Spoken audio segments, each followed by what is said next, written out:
père s'est suicidé à l'âge de 56 ans et j'ai été élevée par des parents bipolaires. Le suicide de mon père, je l'ai vécu en silence. Je l'ai vécu en silence depuis plus de 15 ans. Et pourquoi je l'ai vécu en silence? Il y a plusieurs raisons.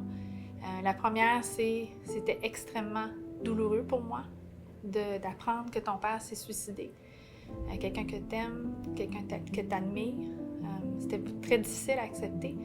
Donc, c'était beaucoup plus facile de le vivre en silence. Aussi, je voulais préserver la fierté de mon père. Donc, je voulais que les gens se souviennent que mon père était quelqu'un de super intelligent, quelqu'un de super passionné, super intéressant, que c'était un bon père de famille. J'ai été super heureuse dans mon enfance, j'ai manqué de rien. Je voulais pas que le dernier souvenir de mon père, c'était le suicide. Également, je voulais le cacher de mes enfants. Donc, j'ai 2 belles filles. J'ai une fille de 15 ans et de 17 ans, Caroline et Juliane. Je voulais les éloigner de cette réalité-là pour qu'eux autres puissent s'épanouir, puis être heureuses, puis pas avoir cet obstacle-là autour d'eux. Et puis, la dernière raison, c'est quand j'ai appris que mon père s'est suicidé, je retournais d'un congé de maternité. Donc, j'avais un petit bébé de 6 mois. Donc, c'est Juliane. Et puis, j'avais peur des préjugés. Donc, je me suis mis beaucoup de poids sur les épaules. Je retournais travailler, j'avais un petit bébé de 6 mois. Puis mon père venait de se suicider. Donc, c'était plus facile pour moi de le cacher de mes collègues. Il y a plusieurs de mes amis qui ne l'ont pas su.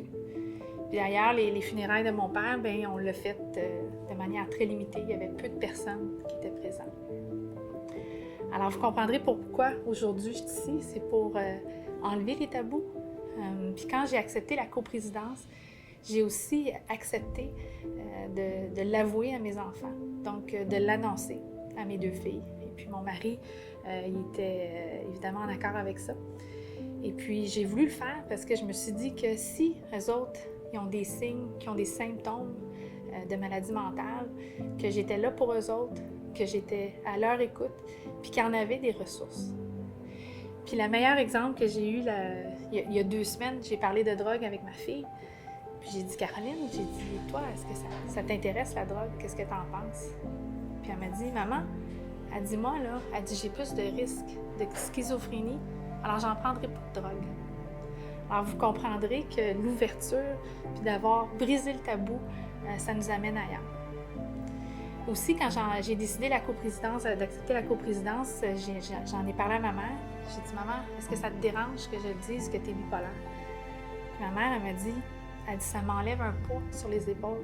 Ça m'enlève un poids que tu en parles, que ton père s'est suicidé. On a toujours vécu ça dans le secret. Alors aujourd'hui, pour moi, vraiment le défi, c'est de continuer à enlever les tabous. Je pense que si on le fait, on va aller plus loin.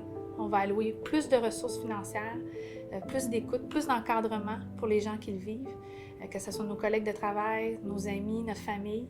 Et puis, donc, je vous remercie. Chaque geste compte. Alors, on va aller plus loin ensemble.